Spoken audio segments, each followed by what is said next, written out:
Hello. Welcome to another Taxes and Retirement Live. I am, what hand am I?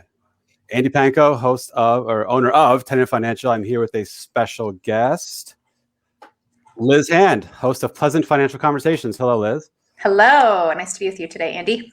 Likewise. Sorry, I kind of botched that. You're supposed to be off screen. And I was going to bring you in real dramatic-like, but I messed up my software here. Sorry about that. It's all right. So Liz is a financial planner in Canton, Ohio for Pleasant Wealth. She's a second-generation financial planner and also in a family band named Syl. And Liz has quite the angelic voice. Why, thank you. Yes. Good try. Liz and I, she has a great YouTube channel, Pleasant Financial Conversations, and we collaborated on a video January, I guess, about tax return docs. Yep. Super exciting stuff. So that was fun. Yeah, it was cool.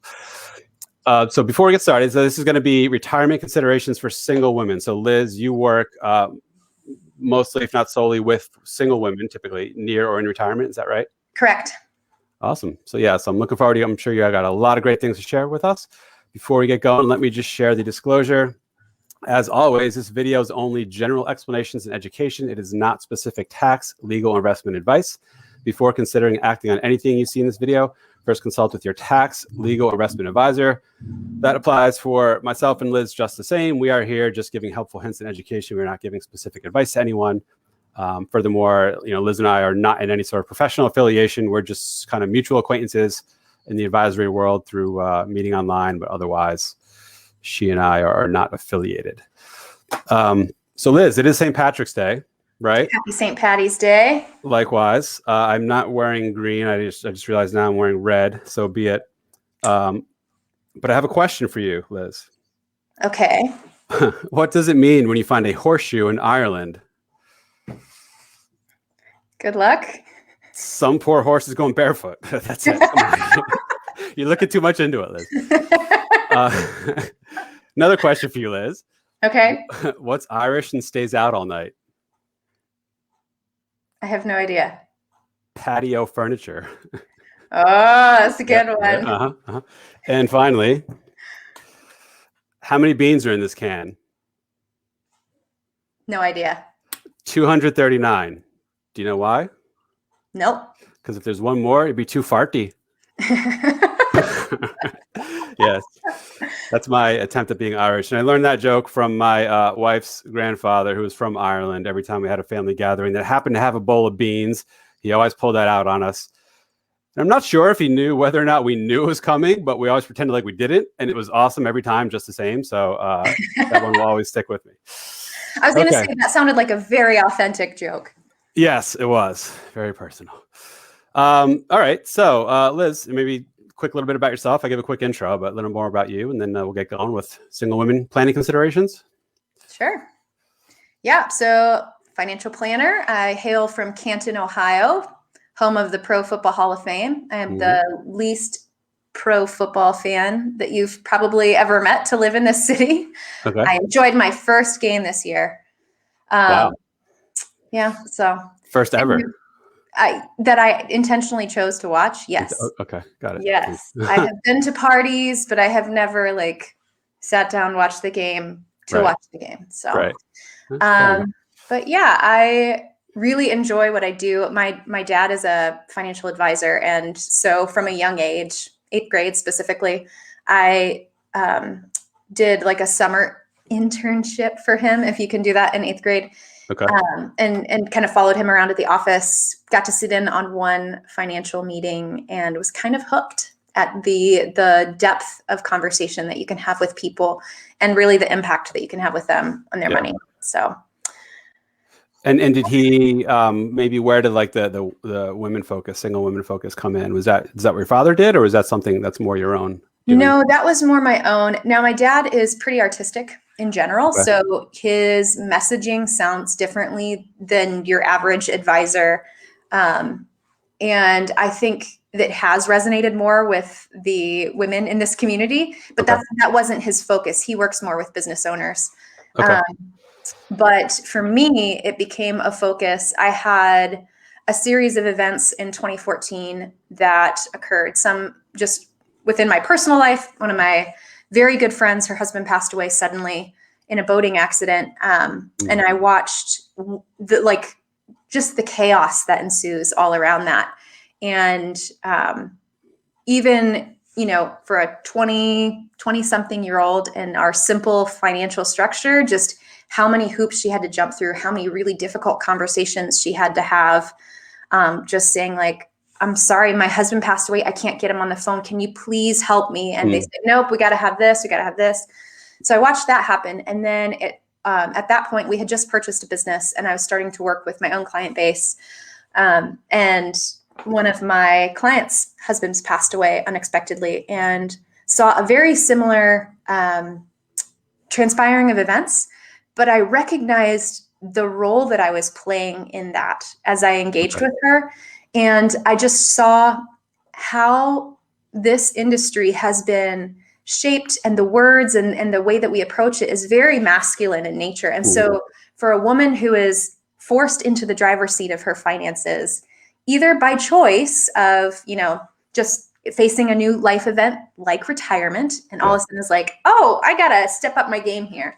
Or by happenstance where they lost a spouse or they lost a parent or something happens where they're just forced into making decisions with their finances. I realized what kind of confidant I can be in that situation to help provide ease, to help be the buffer between some of the lingo that's not often shared within women's circles, and guide the conversation. So. Yeah. And it's clear the industry definitely has, I won't say a male problem, but historically very, very male dominated in presence, and slowly getting better. There are industry organizations that are making conscious efforts to have, I don't know if outreach program is the right word, but internships and intentional focus on bringing more women into the industry. But still, it's a very masculine industry. And that aside, clearly that's pretty obvious. And that also sort of drives some of the message and just demeanor of the industry. But that aside, there are planning specific things that are often unique to women, correct? And that's what you help with as well. Okay. Yes. So like what's some of the things typically, maybe not every woman or single woman goes through, but what are some of the things that you do often see in dealing with single women? Well, if I can start, what I'd like to run through the 5 main headwinds that I see facing women with their retirement, and then just kind of the decision-making that has to come from that. So we'll start with 5. So the first is that during their working career, women are paid about 80% of their male counterparts. So we've heard those statistics pretty often about the wage gap. But what that impact has is that, of course, everyday cash flow is less. But also, if you're saving a percentage of income towards retirement, if you're getting a match based on your income towards retirement, you're losing out there as a woman at that reduction. It also decreases Social Security. So that's the first headwind. The second is that because women are such caregivers in the natural societal role that we play, oftentimes women step out of the workforce for periods of time, either to do child rearing, to have children, to take care of a spouse or a parent. And those gaps in years of working not only decrease that time's cash flow, but also decrease the benefits that you can have from an employer, from Social Security, and stepping back into the workforce, they're often paid less. The third headwind is that women tend to invest too conservatively. So I'll talk about this a little bit more, but it's not common talk for women to discuss personal finance or investment, just in their gal pal groups. So oftentimes women are more comfortable with the bank structure. They get that, they understand how that works. It's simple. And so they will cater their investments more conservatively than they could or maybe should, depending on the person. And therefore they're going to have to save more long term. So just to get to the same retirement targets that their male counterparts might. Right. And then, have you ever heard of the pink tax? I have not heard of the pink tax, no. Okay. It's not a real tax, quote unquote, but it is, it's the idea that goods and services are often at a premium for women. So if you go to the store and you compare a razor side by side, the blue one versus the pink one, look at the sticker price. The pink one will be a little bit more expensive. And it's across the board. Really? Okay. Baby goods and services, self-care kind of things. Yeah. But then also into like oil changes or other things. So women tend to spend more on the same goods and services. Interesting. Okay. And so finally, I'm going to pull it all back together, I promise. Okay. But the fifth headwind is that women just live longer. And I don't know if you know the statistics of, I mean, if you go to different organizations, you're going to find different numbers. But you know the average age for a man to live? 85-ish, I think. The reference that I have is lower than that, but all of our financial planning software is like 85. Okay. And really, it doesn't matter what the number is exactly according to which company that runs the research, but there's a 5-year gap between men and women in the length of their life. And so if I can just bust back through all of these 5 headwinds, if you think about it, women are paid 80% of what their male counterparts are, which means that they're don't have enough or don't have as much to spend in the present, but also won't have as much to spend in the future.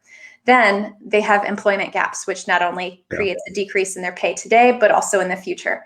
Then they're investing too conservatively, which decreases what they have in the future, or they have to save more just to get to the same targets.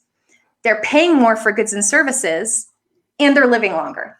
Right. And so just if you take a step back and look at the whole financial structure, the financial structure is very well suited for men because men have been such the decision makers of finances historically.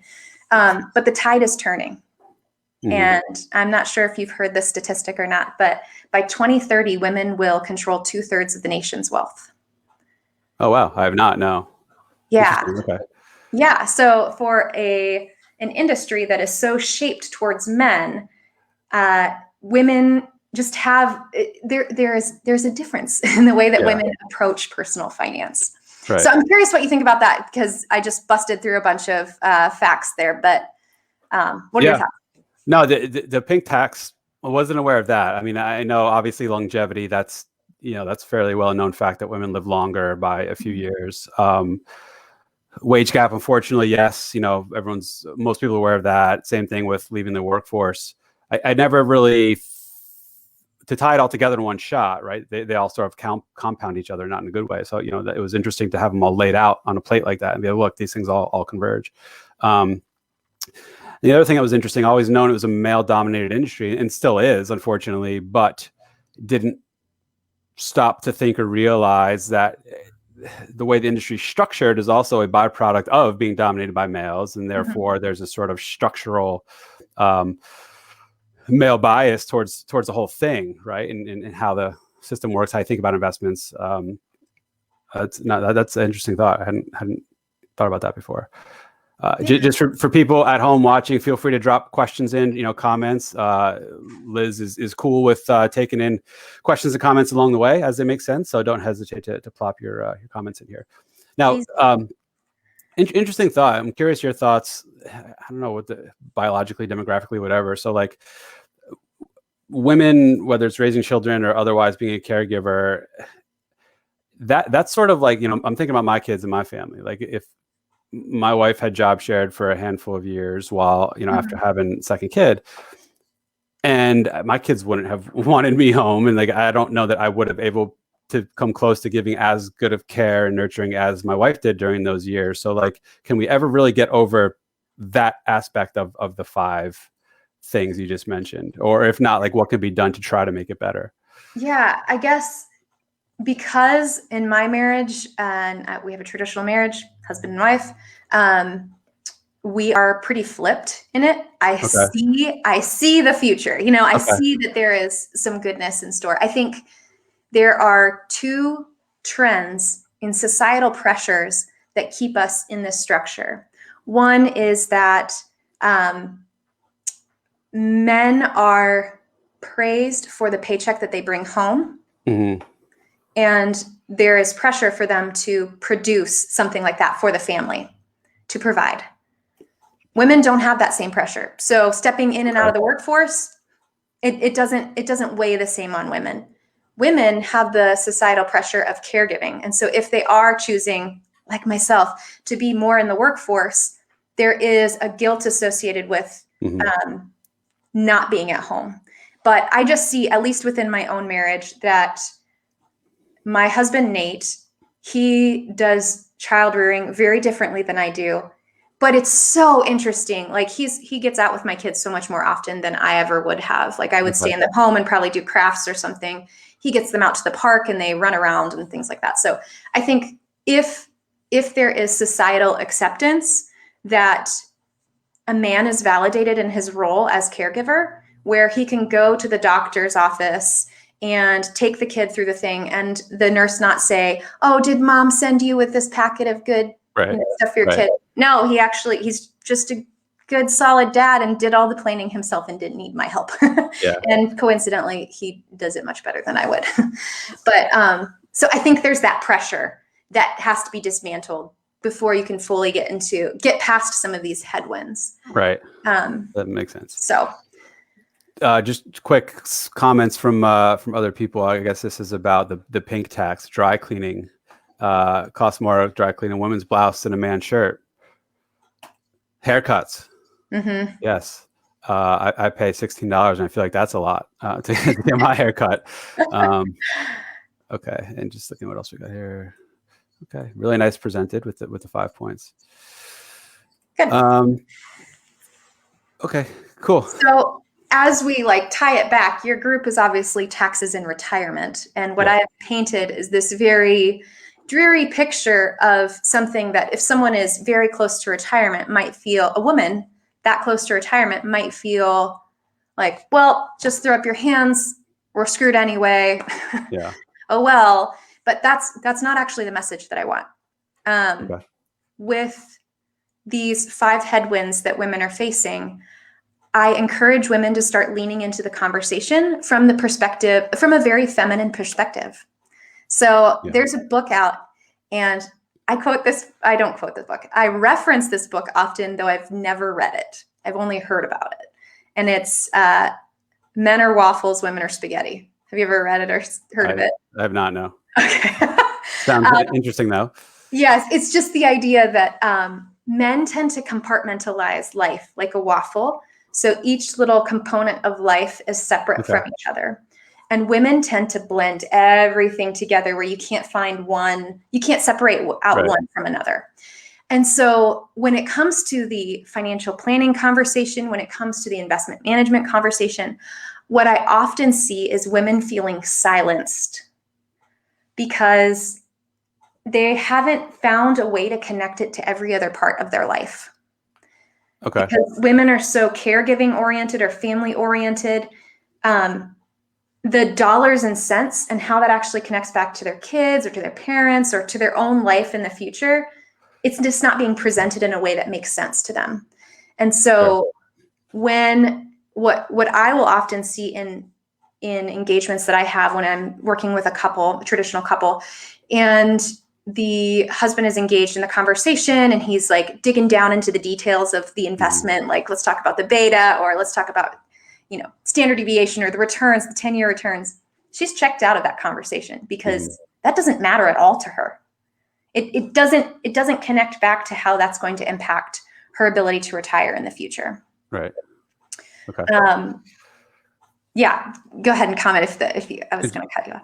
Yeah. No, I definitely see that in the traditional, male woman couple. Yeah. Typically it is the man who's interested in the techie stuff and the statistics and whatever. And the woman's just like, am I going to be okay? Right. That's kind of what it comes down to. Right. Now, there are some clients and couples that come across where it is the opposite, interestingly. So, and I guess there's exceptions to everything, obviously, but it's not that it's always, one side of the relationship always has the interest in the technical stuff, but interesting to see how it plays out different ways.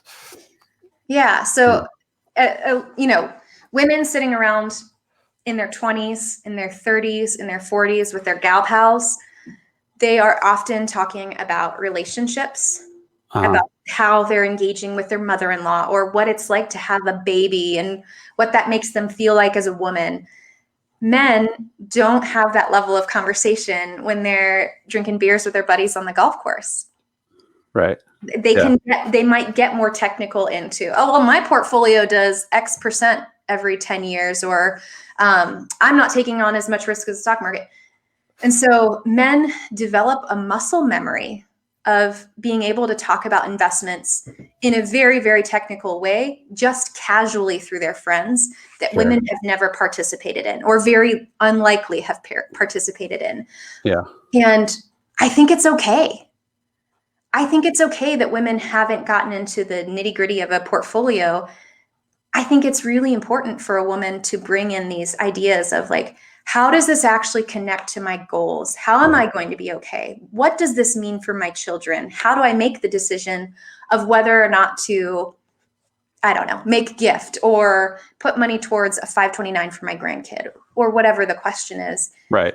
If they can bring in that relational component to the financial planning conversation, I feel like the financial planning conversation goes deeper and actually has greater impact on the family long-term. Exactly. It's like the end meaning or goal of what you're actually doing is what matters most, as it should. Here's an interesting comment/question. So married women should pay attention to single woman issues, since it's very likely they will be single again someday. Yes. Right. And that goes back to longevity.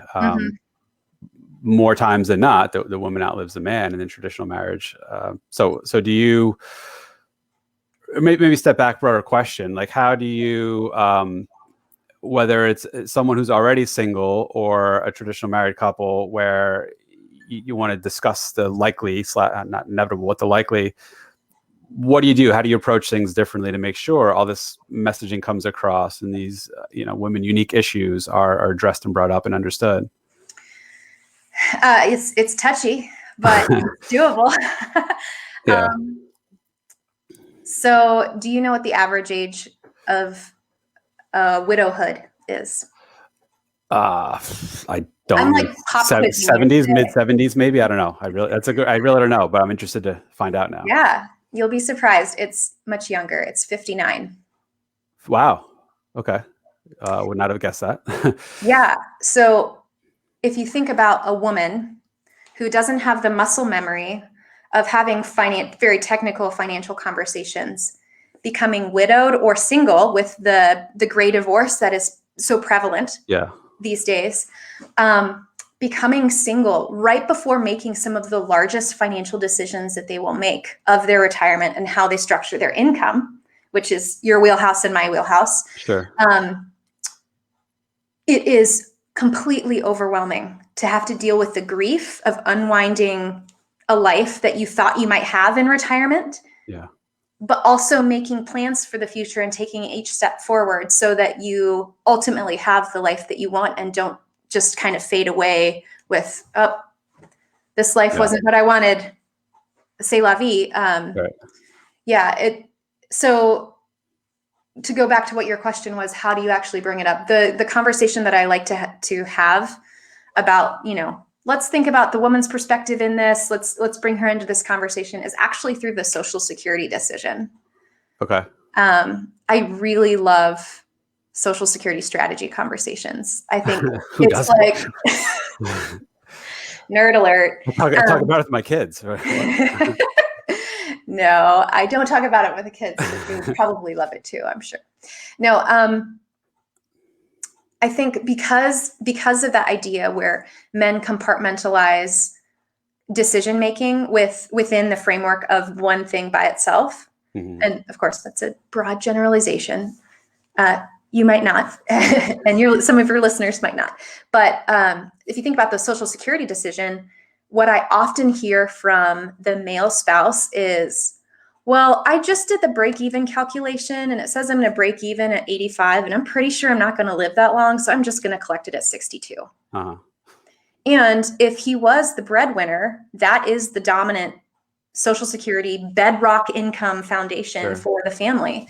And so if I can get him to say like, that's all well and good for you, But think about your spouse sitting on the other side of the table. Yep. If you take it now at this reduced price, you are going to cut her off at the knees from the date of death until the rest of her life. And she might live a long time.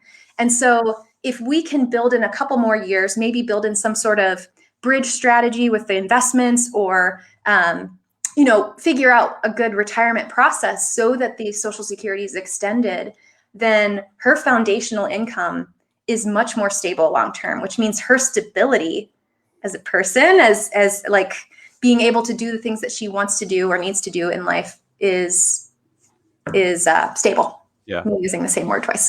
So I've got another question about couples, but I want to make sure we get to women who are single, going into retirement, not forced upon them by by accident or great divorce or whatever. So just one more question about couple thing from David Fultz. So if the wife is not interested in finances, how would you suggest making it more interesting and to create engagement? I mean, it seems like tying it back to goals and that, but anything in particular to recommend to David or anyone else interested? Yeah. So what I do just as an advisor is I try to connect with her as a person. Mm-hmm. So oftentimes when a woman is not as interested to have the conversation, she won't come to the meetings, and I'll just be meeting with the husband. And while it gets the job done for the finances, I'll say, like, is there a way that we could go get lunch together? And then I can hear what she's saying about the goals of the family. And then if I can shape the conversation just to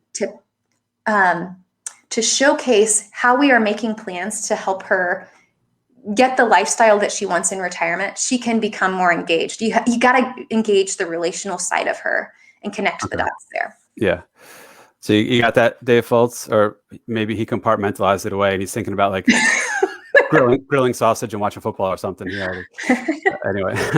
I just recently did an interview with the CFO at Home podcast, which is, he's not a financial planner, but just very engaged in financial planning, really loves the process. Mm. And I suggested to him that if you have like a certain rotation of meetings that you go to every year, let's say it's two or 3 or 4, choose one meeting where the dominant financial partner who gets engaged in the investment conversation stays as quiet as possible and lets the spouse kind of just carry the conversation, say what's most important on top of her mind, what worries her, what keeps her up at night, what she's hearing in the news and what she thinks about it. Just like giving her the space to talk without the advisor or the dominant financial person like overstepping and but blah, blah, blah, beta, blah, blah, blah, portfolio statistics, and give her the comfort of the open space to talk. Right. That makes sense. And here's similar, Teresa Wood. They need to talk about their dream retirement and near-term goals to see where they agree and disagree. I guess this is in the context of a couple, but right. Yep. That's what it comes down to. Okay. Maybe this is a good segue into entering retirement single or being single for a while. So I was married for 12 years and single for 25. I was taught to save and forced to learn how to invest. Now I'm seeking help just to get the male perspective. Yes. Right. So yeah, even presumably may not have thought during the years of marriage that you're going to end up being single for longer than you were married. Mm-hmm. Okay. Definitely. Good. All right. So single, yeah. You mentioned structurally lower earnings, potentially more years out of the workforce. Compound that with less saved, less invested, less Social Security, going to live longer, pay more for stuff via the pink tax. So what's a single woman to do, right, in preparing for and entering and living in retirement? Yes. So I would say in those final years of working years, there's just some psychological things that you can do as you are working with a budget. Women are often a lot more comfortable with the family budget, and that's kind of the main question that I hear, like in my Facebook group. That's like the main thing people want to know is, how do I budget better? Which I don't think is the actual question, but that's right. But when we have those changes in our life, let's say that it's we're paying off our mortgage, but we're used to that payment, using the psychological structure of the mortgage to overfund what maybe we're usually comfortable for a 401k or for IRAs or for our investment accounts. Yeah. that way you can keep the habits, still keep your normal lifestyle, and overload the retirement accounts is what I'm saying. Okay. In those last years of life. Like the last Finding years. little ways to just engage and refuse the temptation to say all is lost, because it's not. That's the beauty of our whole, what we do in financial planning is we get to reveal what is possible. And you can make most things work if you're willing to make sacrifices in other places. And so in those final years, if she kind of knows, if she can kind of paint that picture of what life could look like, and then you can get that in the financial plan, that will give the motivation to continue to save where she needs to save. Okay. Got it. And we're trying to go with that. Is there other, maybe this is what I'm thinking of. So here's another great comment. Widowed at 50 with 6 kids, made it a point to learn all I could about money, investing, taxes, HSA, and Social Security. So proud of how far I've come. Great for you. That's fantastic. In 12 years, amazing. Advocate financial literacy with all female friends and coworkers and family. So important. Yes. Definitely. So in those final years, I mean, what, other than just saying, go learn more, go earn more, go save harder, any particular resources or guidance, like where to go to learn more? Or, I mean, there's the internet, but that's sort of like the Wild West, right? Unless you know what you're looking for. But what in particular do you say to people? Finding ways to have conversation with friends to hear how decision-making processes are taken. I think just one example that's sticking out that doesn't necessarily tie directly to my own retirement, but will impact a single woman if she has parents that are still living and, are relying on her for care or for financial decision making. That's a really easy way to hear from your very relational friends how they are making financial decisions, because they will reveal the process of decision making for somebody else's checkbook. They might not tell balances or whatever, but it can help you engage and get the insights that might be uncomfortable in your current friend group to say, what are you making? What are you saving? What amount do you have saved? What's your strategy here? But if you do have gal pals that you're able to have that kind of candid conversation, yes, engage in that. Right. As far as like online resources, sorry to toot my own horn, but that is why I've created Pleasant Financial Conversations to be bite-sized pieces that are a little bit like lighthearted, but really get at the nuts and bolts of financial planning so that you can pick up the jargon. Because I think the jargon is what keeps most people from even wanting to engage with our industry. So yeah, I've got the YouTube channel, Pleasant Financial Conversations, a bunch of videos there. 5 minutes is my target time for a video. Okay. And in that, I have quite a few videos targeted for women in different decision-making processes like Social Security or needing to ramp up their savings or, some other options. Yeah. And then I also have a financial community called Pleasant Financial Conversations. I really like the name apparently, but, and in that I'm trying to open and pull the conversation out of women to ask the questions that they need to really move the needle for their finances.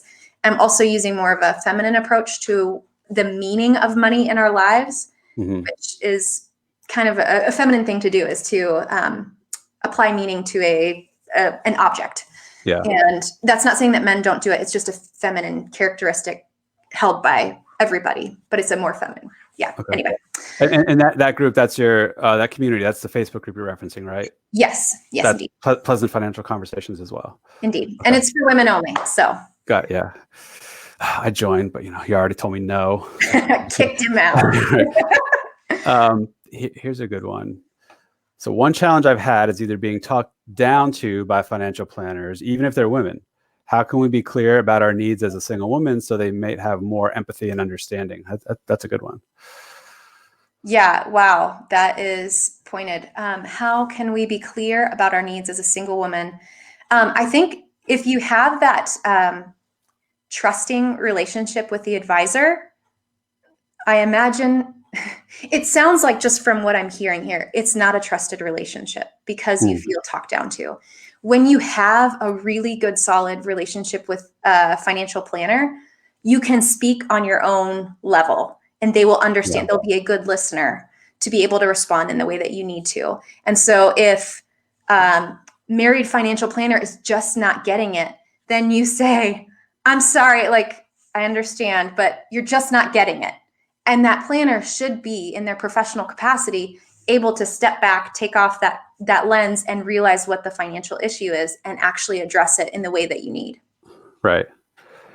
Yeah, that's important. I think clients, consumers, whatever the proper term is you need to make it clear, like it's a bilateral relationship and the person's working for you ultimately, right? Don't ever feel talked down upon, don't ever feel like they're going over your head, or if they are, definitely, slap them around, say, hey, no, please explain that a different way or something like that. And I try to be cognizant of that as well. I know taxes and retirement, it's a very technical topic, and I think technically, but I like to think that I try to make it relatable and digestible, and I'm working on my listening skills. I know it's more important to listen than it is to talk, which sometimes I have trouble with, but I realize and I understand and appreciate that you need to really listen to what people want, what people need. Don't just talk at them about Roth conversions and whatever. So this is something I take to heart as well. And for anyone listening who's a current or future client, like if I'm ever not listening, or you feel like I'm not speaking language you understand, it's my fault, not yours. And definitely, please, let me know. And anyone in the industry should give you that I don't want to say permission, that sounds bad, but right, like you should have that feeling with anyone you work with, that if they're not jiving, if they're not speaking the way you understand, if they're not listening to you, let it be known. And if they want to adjust, that's not the right fit for you. Yeah, I've got two things to say there. One is that a good financial planner, a good professional of any caliber, can take very technical issues and make it very relatable and easy to digest. And so if you're not getting that, maybe you just need to switch planners. Right. The other thing I wanted to say was, Andy, that's honestly why I wanted to collaborate with you, is because I really appreciate that you use very simple terms and easily relatable ways of talking about our industry that I just don't see elsewhere. I see a lot of the talking down. And even as a female in the profession, I get talked down to a lot by wholesalers, by peers, etc. And I don't enjoy it. And so, right. And who does? Right. And so that is one reason why I've paid so much attention to the good work that you're doing here on taxes and retirement, and then wanted to have you on Pleasant Financial Conversations, is because I know there's groups within our industry that are more relatable, that take the time to make the information, the very technical information that we have to deal with, and make it digestible. So kudos to you. I'm a fan. Well, thank you. Thank you. I appreciate that. I just had another comment here. I wanted to see, what was this? So this is a reply to another comment, obviously, but I've been able, after the kids graduated, to finally help them pay off student loans I could not afford to help at the time. My retirement is all set. This is extra money I can afford. That's great. Okay. And what's this? Seems like the planners I speak with just seem interested in managing my funds and selling annuity. Yeah. I didn't read this before I plopped it up, but yes, this is so true, unfortunately. Yes. Not specific to dealing with women or men or anything. This is the industry as a whole. Okay. That is the industry. Okay, here's a good one. What are your thoughts about handling executors, executrixes, etc., if you're single with no kids and don't want to put your siblings into that position? Any thoughts on that? My question in response, which probably can't get a response back, is what is the danger of having your siblings as your executor? And, when it comes to that role, it's often somebody who is in the family. For single women, I've seen nephews, siblings, parents, like that is who ends up being there. I haven't heard of somebody being hired. I mean, there's probably attorneys that can be hired to be an executor. Yeah. I haven't bumped into that, but I don't know if you have. I know they exist. I haven't seen someone use one, but there are like third-party professional executors or trustees you can hire. Yeah, definitely. Okay. Yeah. Yeah, and I've gotten this question before, not specific to females per se, but some people are, I don't know if it's uncomfortable or just don't want to bestow the burden upon family, because being an executive, I haven't been through it personally as an executor, but it doesn't look easy. The more complicated your life is, the more difficult it's going to be an executor or an executrix. And I guess, some people just don't want to dump that off on family. But yeah, so there are professional people, typically lawyers, not always. Sometimes they work at large trustees and banks that can act as an executor trustee for you for a fee, obviously. But they know what they're doing. They take all the emotion out of it. Whatever your will says, they'll do that in accordance with the will. You don't have to worry about burdening them or putting them through the ringer, because that's their job and you're paying them for it. So they are out there. Start by asking around estate planning attorneys, perhaps, if you are, whoever posted this, if you are interested in a third-party executor, they can hopefully get you in the right direction of where to go to find one. And the other thing I'll just add there is that I've noticed with my female clients that there is more attention to the tidiness of the will, the estate. And so maybe it is, maybe it's, there are other ways to get done what you need to get done, and still have a relative be your executor, executrix, by just being very intentional with the planning that you do beforehand with an estate planning attorney to make sure everything is tidied up, to have your passwords all in one place. I think where people get overly burdened by it is because it's a scattered information, have to find, going through mail, can't find the passwords, have to jump through so many hoops. And the other thing you could do, if you're really, no danger, just don't want to put them. I think this is the same person. Gotcha. Yeah. Perfect. Thank you for responding. So from that, I would just say, there's ways to make it tidy so it's not such a burden. Or you could also have in your will that you pay the person who does that job. And that might make you feel better about it. And it's someone that handling the process for you. So just a couple of ideas from me. Yeah. Okay. Great. Thank you. Okay. All right. That's good. That's it for the comments for now. Cool. So what if someone has particular concerns, about being single, let's just bring it back, female specific, again, the wage gap, the years out of the industry, the pink tax. At what stage or what age of life is it best to get in touch with someone like you, or at least get in touch with the knowledge, whether it's online or blogs or videos or whatever, to start becoming aware that these issues are here, to learn what to do about them, how to do things about them? Is it ASAP? Is it, is there a point in time when it's like, okay, now is when I got to really focus on this? I think there's a biological trigger of age 50. I don't know why. I don't know the psychology behind it. But I found that when people turn 50, there's some sort of wake up call, like, hey, I'm closer to retirement than I was to my graduation. And though that doesn't feel real, because I still feel like I'm in college or high school, it's the truth.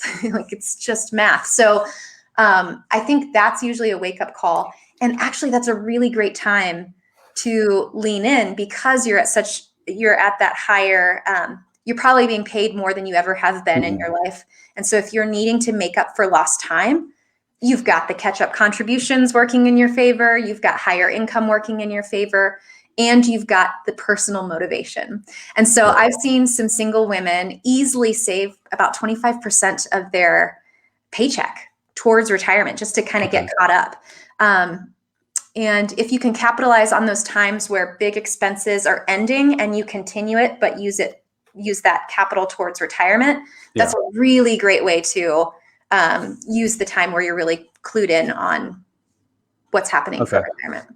So 50 sounds like kind of the sweet spot, or if you're not yet thinking about it, probably should by the time you're in your 50s. Okay. Yes. Yeah. And also, just talking about longevity, you can't talk about longevity without the conversation of long-term care needs. Sure. So there's when you live longer, there is a higher likelihood that you will need some sort of care, whether that's in your home, in a nursing home, however you want to have it play out for yourself. And that prime time to purchase long-term care is between 55 and 65. So yeah, you definitely have to be clued in your 50s to be able to have some of those conversations to price out the long-term care and really decide, am I self-funding long-term care, or am I going to leverage insurance? Which one? Or are neither really a great option? And I'm likely, if this happens, I'm going to have to face spending down my assets. Yeah, and that's important. And for anyone single, and even in a married couple, someone will, more times than not, someone will outlive the other unless they both go in, an accident or something. Long-term care, right? So that there's this, not to get too off track with tonight's topic, but like long-term care, there's this window where if you don't have a lot of assets, you're at a very high risk of having to spend them down, at which point either Medicaid kicks in or you live with family or whatever. And then at the higher level, you have a few $1 million. I won't say it doesn't matter, but you can pay the bill. You can self-insure for hundreds of thousands of dollars a year for a few years if you had to. It's that sort of in-between area where you have enough assets where do you want to pay for the insurance so as to not spend them all down, to leave something for whoever, to not potentially burden family. I'm not sure I'm going with that, but that is something to consider, is even if you may be married now, one of you won't be at some point, most likely, as one of you outlives the other. So, yeah. And actually, I don't feel like it's too far off topic, because that is just such a prominent issue for women who are single stepping into retirement to figure out what it is that they want to do with that potential risk. Yeah. That hopefully your planner has talked about it with you. Right. Here's I think we just hit on something quick. So 2 questions. Do you recommend long-term care or self-funding? And how much would it need to self-fund long-term care? Which are great questions.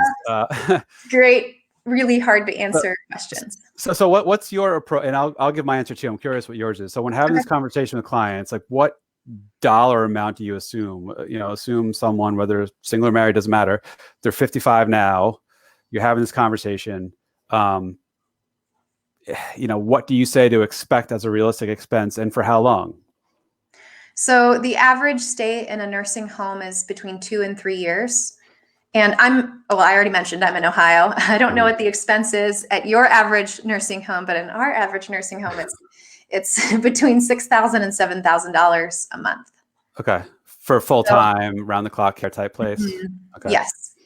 Yeah. So where I start the converse, I give the sticker shock. The sticker shock of like full coverage for $6,500, 3 years, assuming an inflation protection. So maybe like between 3 and 6% inflation, 90-day elimination period.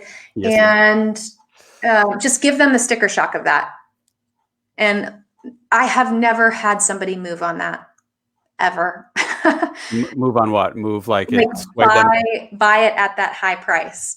Okay. Now, long-term care is not a big part of my business. But I talk about it a lot. I think a lot of people look at it, but not as many people buy it as look at the cost of it, because it's just so expensive. But then there's levers that you can pull with that. So if 3 years, maybe with family history, that it's not as high of a risk. Maybe you just want to do 2 years, or maybe you want to partially fund it. Instead of $6,500, you do, $3,000, something, just to get some coverage and be able to do the dual long-term care and self-funding piece of it. Yeah. Yeah. So June, how much does it cost to self-fund? So my assumption is I assume $10,000 a month. In today's dollars. Now it depends drastically, like Liz just said, $6,000 to $7,000 in her area of Ohio. Midwest. I have a relative who was in long-term care for about 3 years, I think, in one of the 5 boroughs of New York City, and it was $13,000 a month for in a facility. Nurses. She was bedridden for the last couple of years. So all over the map. So I without knowing where people are going to retire or end up or whatever, I assume, let's just figure $10,000 a month in today's dollars. And I figure maybe it's up to 3 years for long-term care. And if and when you have a long-term care event, I assume, let's assume it runs for 3 years. And I assume the inflation is 5% per year. So if it's $10,000 a month now, interpolate that out or extrapolate, whatever, one of those elates, project it out 20, 30 years and do the math. We can be projecting $300,000 to $400,000 a year in long-term care costs by the time a 55-year-old is 75. And do the projections with the rest of your finances and Social Security and pension, and all these things tie together. There's no single pretty answer, unfortunately. Will you be in a position where, yes, you can spend potentially $1 million, let's say, in long-term care for a few years, and then presumably you die, because if you have that serious of a long-term care for multiple years, you're probably not making it out the other end, for better or worse. So anyway, that's what I think self-funding is. Figure about $10,000 a month in today's dollars, depending on the part of the country you're in. Figure it's going to go up 5% per year forever, because long-term care and healthcare costs in general are not slowing down. If and when that happens to you, can you afford it? And if not, you're going to have to spend down all your assets. You may be able to keep your house. As of current law, you can keep your house. But once that happens, that's it. Like, the government takes everything you have, then Medicaid kicks in, and that's it. Now, I think this depends state by state, but I think once you're in a facility, generally they can't kick you out or transfer you, once Medicaid takes over. So part of the strategy is, if and when you're going into a facility, like, get something as good as you can get, so that if and when you do deplete your money, you'll still be able to stay there until your time ends. Anyway, kind of rambled on a little bit about that, but yeah, it really all depends, June. It also depends on the severity of your long-term care needs and whether you want round-the-clock service or just someone to stop by your house, a handful of hours a day. But full-on round-the-clock care, figure $10,000, if not maybe even more, in today's dollars, depending where it is you are. And the nice thing with some of the policies that have come out in the last 5 or 10 years, with the funding from home care, if you think about a single woman who maybe has relatives caring for her and wants to stay at home, has the ability to make the decision to stay at home, it's more likely that she's going to want to pay someone, maybe even than a parent would a child. Yeah. So some of those policies, you can pay a relative to care for you. You can stay in your home. They can go towards expenses that are not specific to your actual bodily care, like mowing your lawn or something. There's just a lot of nuances to long-term care. So I think it's worth looking into for sure. And getting back to this, do you recommend long-term care self-funding? That really all depends. It's a lot of personal preference. Some people just flat out, they're fine depleting their assets. They're like, whatever, if it happens, it happens. Some people have the fear that if and when their assets deplete, the government will kick them out of whatever facility they're in, and don't want to run that risk. Some people want to leave a legacy. They don't want to burn through their $1 million. They want to preserve it for their kids or charities or whatever. In that case, then considering insurance makes more sense, so you can help save your assets. So I see more often that people don't move on long-term care in their 50s and 60s, but then they end up paying an attorney when something does happen later for like the backstop. Shielding the assets. Yes. And then end up spending way more there. So it's tough because long-term care insurance, like you said, Liz, it's just so prohibitively expensive, a few $1,000s a year for basic coverage. Right. And the premiums will go up over time. Right. You don't know if you're going to need it. So then you'll feel like, wow, I spent however many, tens of thousands of dollars for what? So I don't know. I'm not saying it's a gamble, but it's a really hard decision, honestly. In clients I work with, I just lay out the facts and say, I confidently feel you'll be in a position to self-insure, or I don't think you can, in which case, are you okay depleting assets? And kind of, it has to be the client's decision. Right. We just lay out the pros and cons and give the options. Might be a good guest for you to have sometime. Someone who focuses in on that. In a couple months, it's already on the calendar. I don't remember when. There you go. Yeah. Just promoting your show a little bit more. Carrie Peabody. I don't know, Peabody. Okay. He's a long-term care guy. So awesome. Cool. What else I got here? Scrolling through. Can an HSA be used for long-term care tax-free? Yeah, believe so, right? I think so. And can it be Okay. used for the premium too?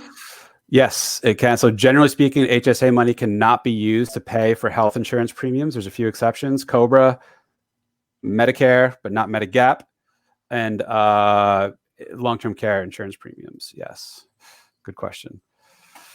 One more long-term care while we're on it. Seems to be a popular little tangent we got. How much do these long-term care insurances cost? What could be the $10,000 a month in current dollar coverage ballpark? So policy-wise. I guess it depends. So like any insurance, there's lots of leverage you can pull and things you can do to make it more or less expensive. So one thing to know is there's something called an elimination period, Liz mentioned before. That is if and when you do have a long-term care event. And long-term care specifically means there's 6 function or activities of daily living where you can't do at least 2 of them. And it's things like feeding yourself, washing yourself, getting in and out of bed, using the restroom, and 2 others. If you can't do 2 of those, you need long-term care. That's the qualifying trigger. These policies all have an elimination period, which means only until you're actually in a long-term care scenario for 90 days, typically, only then will the policy kick in. So you're still on the hook for the first 3 months, let's say. So you can tweak that. You can get a shorter or longer elimination period. Some policies cap to only pay for 5 years, period, and up to an annual max, whatever. The policies I've seen have usually a 90-day elimination. They'll have a 5-year maximum payout and a lifetime benefit of, I'm drawing a blank, 600,000, or is that too low? It'll be like 5,000 or 6,000 a month they'll pay. And depending on your age and your current health, I mean, those are $3,000 a year, give or take some. Does that sound about right, Liz, with what you've seen? Yeah, I mean, it's all over, right?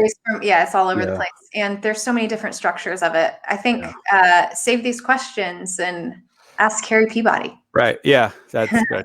Yeah, but ballpark, few $1,000s a month. I mean, it's not like it's $200. It's not going to be 10,000. It's right. 2 to 4, maybe 5 on the high end. I don't know. A couple of years ago, I would have said, and I don't think the prices are here, but at that point, it was like $6,000 a month of coverage cost $6,000 a year of premium.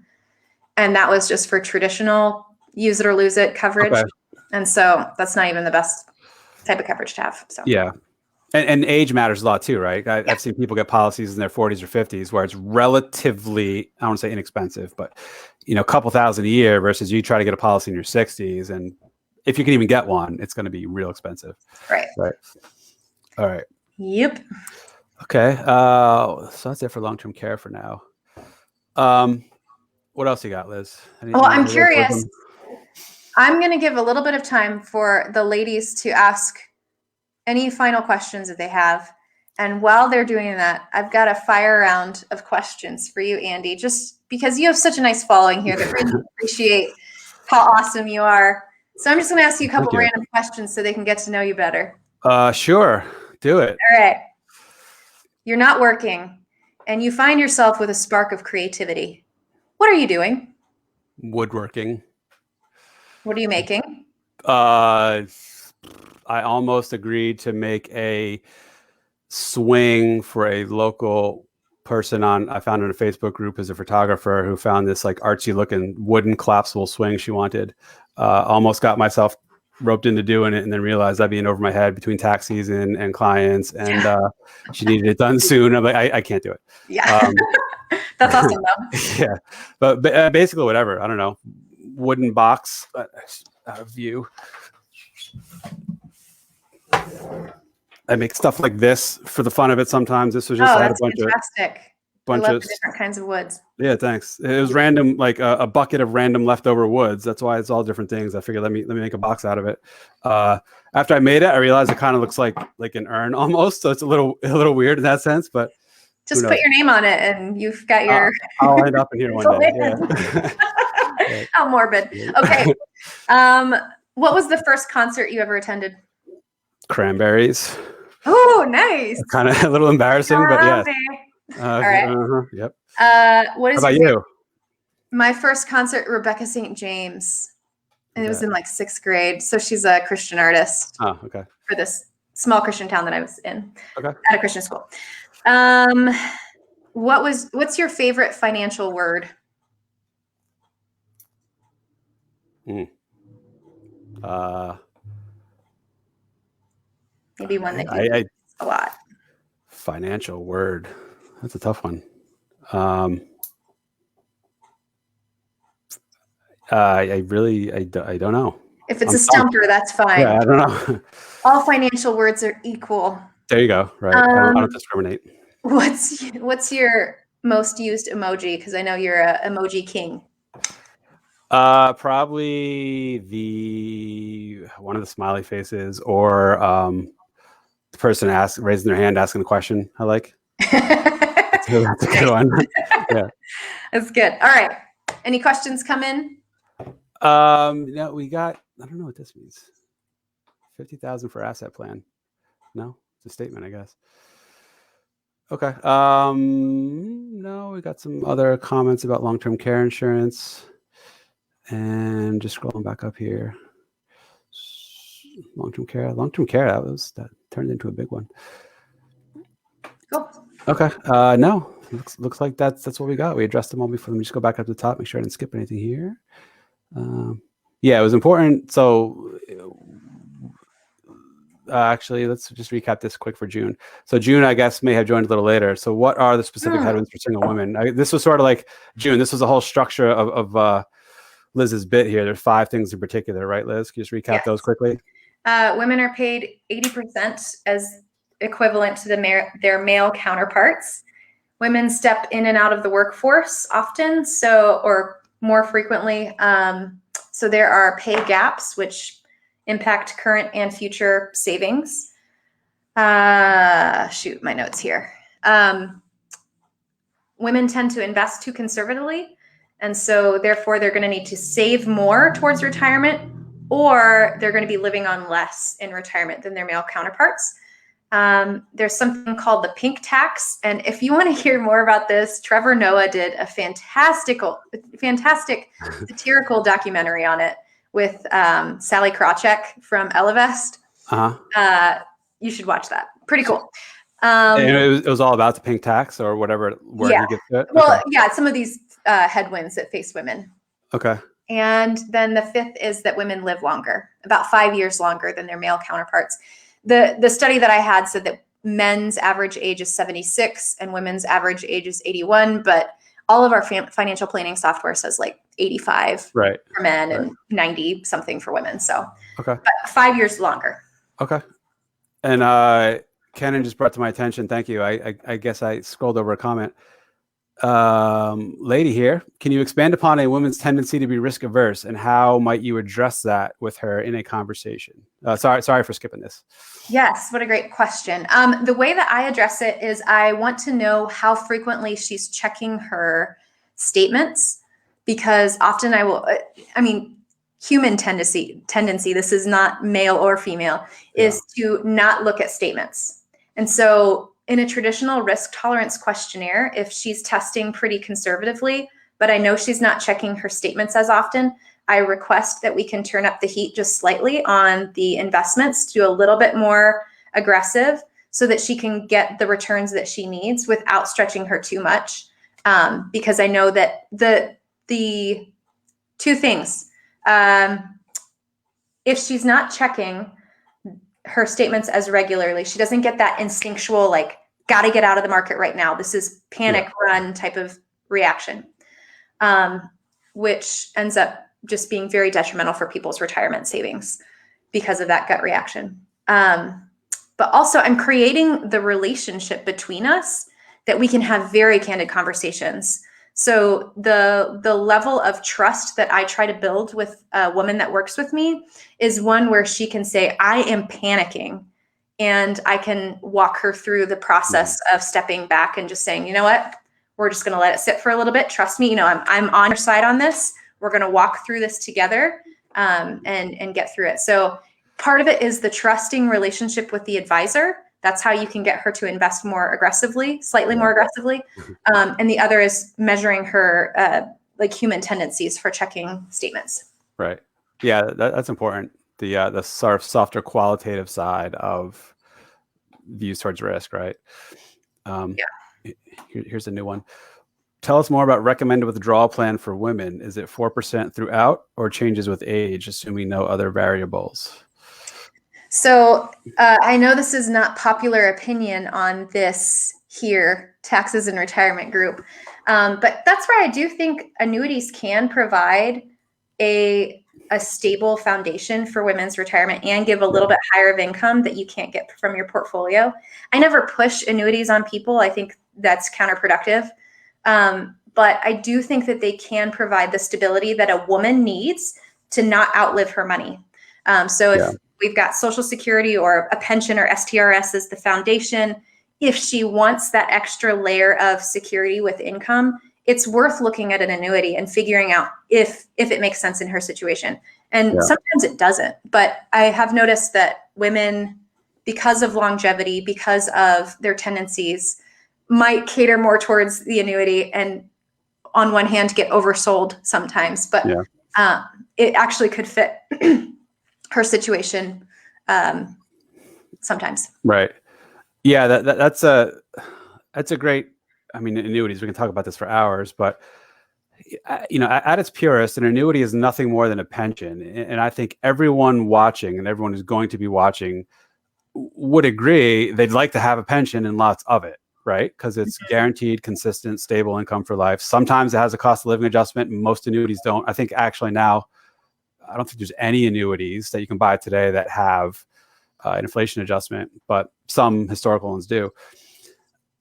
In that sense, yes, there's only three sources of guaranteed lifetime income: Social Security, traditional pension, and annuity.